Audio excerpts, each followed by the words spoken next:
When my son and I returned from our trip, his room was empty. "Where are my son's things?" I asked. My sister laughed. "I took the room, I sold everything, got a good price." My mother chuckled. "Your sister is pregnant. I tease only fair, right?" My son clung to my clothes, crying. I said nothing and walked away. But later, my sister's smile was gone. Morning light streamed through the windows of a 2-story house facing a tree-lined street in a quiet residential area near Scottsdale, on the outskirts of Phoenix. It was a pleasant spring morning, before Arizona's harsh heat had set in.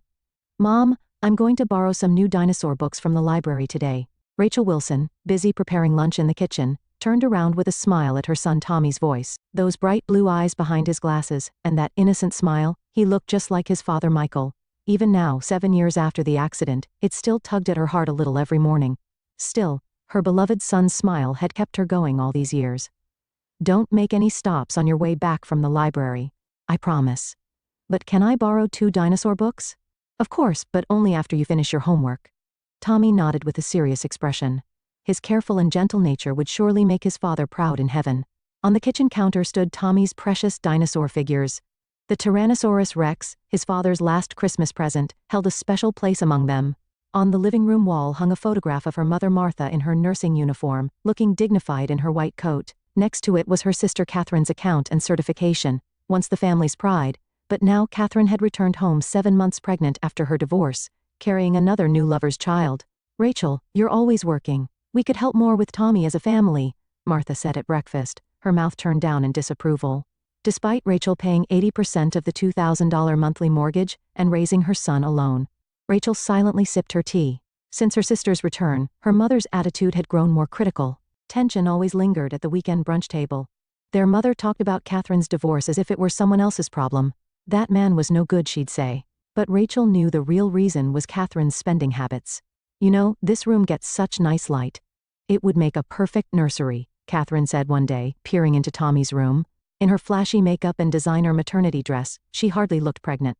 She surveyed Tommy's room with the air of someone inspecting a showroom, an expensive bag hanging from her shoulder. "Why don't we have a garage sale? This house has too much stuff," their mother suggested. Catherine's eyes lit up. "What a wonderful idea, Mom. I don't need any old things." Rachel felt uneasy, but with a major real estate contract pending, she couldn't afford to dwell on it. The luxury housing development in North Phoenix could be a career-defining deal.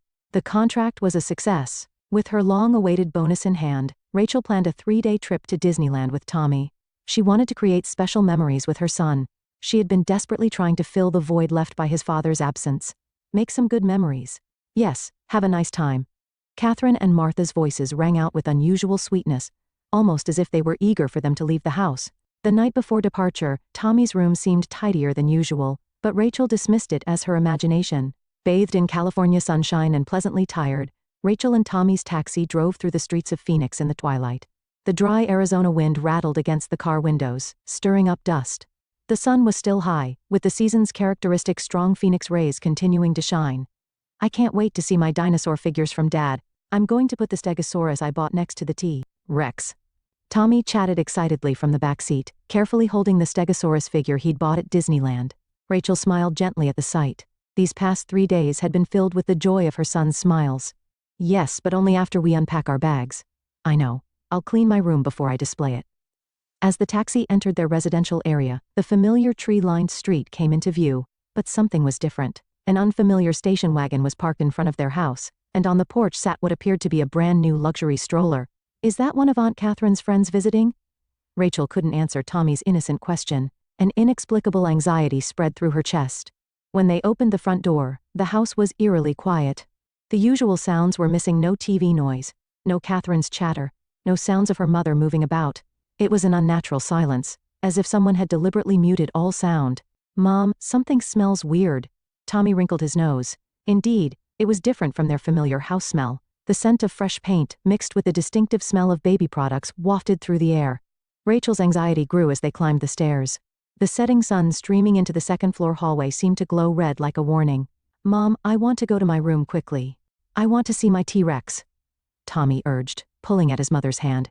She could feel his small hand trembling slightly. The moment Rachel's hand touched the doorknob to her son's room, she instinctively knew.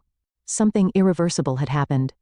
When the door opened, they were confronted with an unfamiliar room. What was once Tommy's room had been completely transformed into a perfect nursery. The walls were painted a soft pale pink, with a state-of-the-art crib by the window.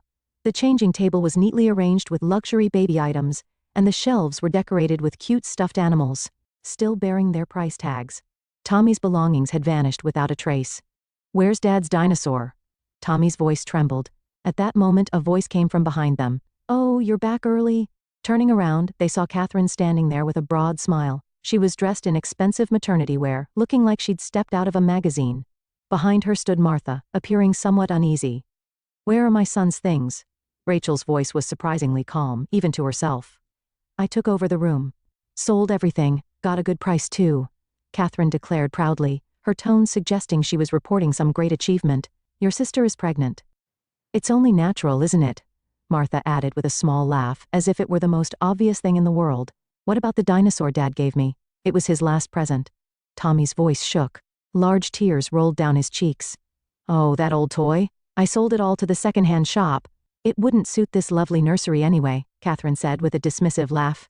Tommy's body began to tremble, clinging to Rachel's clothes. The tremors from his small frame felt like an earthquake. "Come on, Tommy. I'll give you a new teddy bear. Isn't this one much cuter?" As Catherine reached for a new teddy bear from the shelf, Rachel's voice cut through the air like ice. "Don't touch him."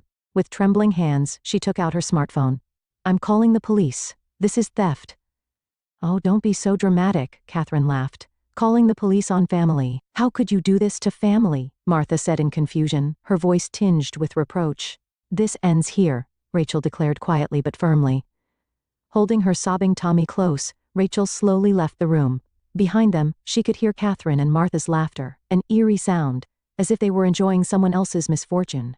In the car, Tommy asked in a trembling voice, "Mom, what are we going to do? Dad's dinosaur?" "I promise we'll get it back," Rachel vowed, holding her son tightly. Her voice carried a determination stronger than ever before. This was no longer just a family dispute. It was the beginning of righteous retribution against an unforgivable betrayal. The fluorescent lights of the Phoenix police station illuminated Rachel's tired face. The station was quiet in the late hours, with only the occasional phone ring and keyboard clicks breaking the silence. Detective Sarah Morrison, sitting across the desk, studied Rachel with perceptive eyes. Everything in Tommy's room was disposed of. His clothes, books, toys, and the dinosaur figure that was his father's last gift. Rachel's voice trembled slightly. "We've reviewed the security camera footage," Detective Morrison said, turning her computer screen. 3 days ago, in the afternoon, a second-hand dealer's truck was parked in front of your house. The footage shows your sister and mother carrying out multiple boxes and bags. The video also captured Catherine speaking smugly with the dealer, while Martha helped carry boxes. Neither of their expressions showed any sign of guilt. "We've also checked social media," a young officer brought new evidence. The smartphone screen displayed Catherine's Instagram account. In her posts, Tommy's belongings were labeled as unwanted items. The dinosaur figure, his father's last gift, was among them. "We've estimated the total value of the stolen items." Detective Morrison showed some documents. "Currently, it amounts to approximately $20,000. The dinosaur figure collection, in particular, included some premium pieces." Rachel nodded silently. It wasn't about the money. Her son's memories and the bond with his late father had been ruthlessly stolen. Leaving the police station, Rachel headed to a prominent law firm in Maricopa County. On the top floor of a downtown high-rise, she walked down the marble hallway with determined steps. "There's clear premeditation," Attorney James Foster said, reviewing the evidence documents. Looking at the social media post history, they had been planning this for at least a month. "It was a deliberate crime targeting your vacation period." Foster spread documents across his desk. "Furthermore, we have gathered testimonies from neighbors. There are witnesses who heard Catherine openly declaring that she had priority because she was pregnant." The next move was economic sanctions. At the bank, Rachel initiated the process to stop payments on the family home's mortgage. All documentation of her covering 80% of the monthly $2,000 payment was on record. "This is a draft of the certified letter." Attorney Foster presented new documents. "It details all the evidence of how you've essentially supported the household finances for 7 years. That evening, 3 police cars pulled up in front of the family home. Neighbors watched the scene unfold from behind curtains. "How could you do this?" Martha wailed. "Calling the police. Aren't we family?" Rachel didn't respond to those cries. "Rachel, do you realize what you're doing? Having your pregnant sister arrested." But there was no turning back. This wasn't mere revenge. It was the pursuit of justice and the protection of her son's rights. That night, in a hotel room, Rachel gently stroked the cheek of her sleeping Tommy. Tomorrow would begin a new battle, the legal proceedings in court. but it was a necessary process. I'll get back Dad's keepsake, I promise, Rachel whispered softly. Her voice carried an unwavering determination. The heavy doors of the Maricopa County Courthouse gleamed in the morning light. Phoenix's early summer sun was already strong, with cicadas chirping in front of the stone courthouse. Rachel sighed deeply as she reviewed the materials received from Attorney Foster. They were having a final meeting in a cafe near the courthouse. In the air-conditioned interior, her iced coffee cooled her perspiring forehead. "We have sufficient evidence," Foster said, his voice full of confidence. "Social media post history, security camera footage, neighbor testimonies, and most importantly, among the mountain of documents spread on the table, there was shocking evidence. Catherine's social media direct messages revealed conversations with second-hand dealers from 3 months prior. "Can you buy everything from my nephew's room? High price? I want to dispose of it quickly because we're moving." "Complete fabrication," Foster pointed out. "There were never any plans to move. It's clearly premeditated theft." Moreover, Martha's bank account movements were suspicious. After Catherine's divorce, large sums were being withdrawn monthly. Meanwhile, all records of Rachel's continued mortgage payments were submitted as evidence. "Your mother was counting on your mortgage payments to support Catherine's luxurious lifestyle." Leaving the cafe, Rachel headed to her new home. The apartment they'd moved into last week still had boxes piled up everywhere. However, Tommy's new room was already neatly organized. "Mom, I'm going to school," Tommy called out cheerfully. He seemed to be gradually adjusting to his new school. "Take care," Rachel called after him, feeling that her son's back looked a little stronger than before. On her way to the courthouse, her phone rang. It was Detective Morrison. "We've found new evidence." The detective's voice was excited. Some of Tommy's belongings have been discovered in the second-hand dealer's warehouse, including the dinosaur figures. Rachel's heart raced. There was still hope to recover his father's last gift. Arriving at the courthouse, reporters had already gathered. The case had drawn local media attention as a controversial story about woman Sue's pregnant sister. The courtroom was filled with a solemn atmosphere. Heavy wooden furnishings, the American flag, and the judge's bench all emanated dignity. Catherine entered wearing expensive maternity wear, with a tired-looking Martha beside her. Neither of them spared Rachel a glance. Evidence photos were displayed on the screen, one after another. Security camera footage, social media posts, bank transaction records, and the decisive message exchanges. The defendant had planned this before returning to the family home. The prosecutor addressed the jury. She didn't hesitate to sell even the last gift from her niece's father. Catherine's lawyer tried to emphasize pregnancy-related stress as a factor. However, this argument fell flat in the face of evidence showing premeditation. "We call Tommy Wilson to the stand," Foster announced. Seated in the small witness box, Tommy bravely began speaking in his own words. "The dinosaur that Dad gave me before he went to heaven, it was my treasure." The courtroom fell silent. "Grandma and Aunt Catherine took everything from my room, even my memories with Dad." During Tommy's testimony, Catherine maintained a defiant smile. Her attitude caused the jurors' expressions to change. Rachel and Catherine crossed paths in the hallway. "Why?" Rachel asked quietly. "Why?" "You wouldn't understand," Catherine sneered. "Always the perfect sister, playing the ideal mother. Your jealousy hurt my son's heart." "Jealousy? Don't make me laugh. I have a new life. Once this baby is born, everything will be mine," Catherine said, stroking her heavily pregnant belly. In the afternoon session, Martha took the witness stand. I just wanted to help Catherine." Watching her mother testify through tears, Rachel felt complex emotions. "But you knew you were selling your grandson's belongings?" The prosecutor's questioning left Martha speechless. Finally, Detective Morrison presented the decisive evidence. The defendant sold the stolen items to multiple second-hand dealers. The total amount comes to $23,475. As the evidence examination concluded, deliberations began. Rachel closed her eyes in prayer. Beside her sat Tommy, looking exhausted. The deliberation took 2 hours. The jury has reached a verdict. As everyone held their breath, the jury foreman stood up.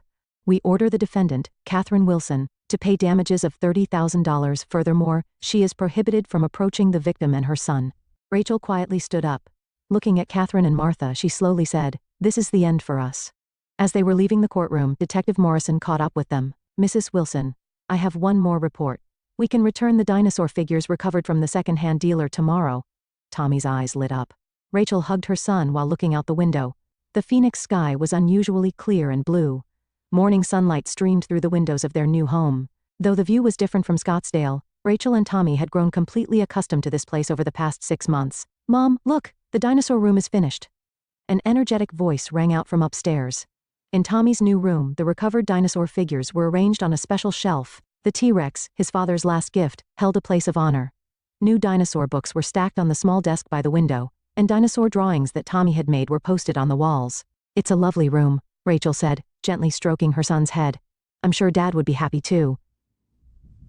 Through sessions with a child psychologist, Tommy gradually began to heal his emotional wounds. At first, he would often wake up from nightmares in the middle of the night, but now, he had made new friends and regained his former smile. "Hey Mom, I got 100% on my math test today." Tommy showed her his test paper. "The teacher said I did really well." Meanwhile, their former home stood empty. With the mortgage payments in default, it was ultimately foreclosed.